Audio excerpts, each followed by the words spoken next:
پاکستان میں بیماری کوئی سی بھی ہو، پاکستانی ڈاکٹر سب سے پہلے چاول کھانے سے منع کر دیں گے۔ مجھے سبزیاں بہت پسند ہیں، خاص طور پر شملہ مرچیں جن کے نیچے پیزا لگا ہو۔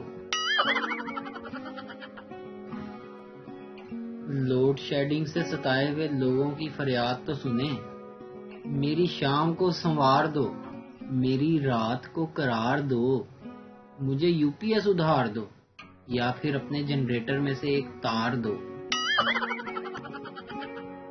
مجھے اپنے موٹے ہونے کا فائدہ پہلی بار تب نظر آیا جب دوست 6 تھے، کار 1 تھی اور سفر لمبا تھا۔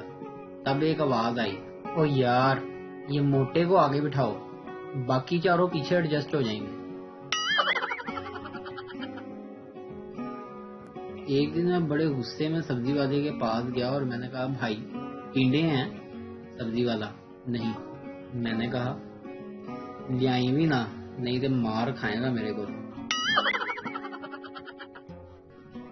مرشد کہتے ہیں کچھ لوگ آپ کی گرامر میں سے کیڑا، آپ کے سٹائل میں سے کیڑا، آپ کی رائے میں سے کیڑا اور آپ کی ہر بات سے کیڑا نکالیں گے، لیکن اپنے اندر سے کیڑا نہیں نکالیں گے۔ ایک حالیہ تحقیق کے مطابق جو بہو شادی کے بعد جوائنٹ فیملی میں 10-12 سال گزار لے، وہ اس کے بعد کسی بھی جنگل میں، چاہے وہ گوبی کا صحرا ہو یا ماؤنٹ ایورسٹ، کسی بھی جگہ پہ گزارا کر سکتی ہے۔ ویڈیو دیکھنے کا شکریہ۔ لائک کیجیے ہمارا پیج NTV اردو، اور ویڈیو پسند آئے تو ضرور شیئر کیجیے۔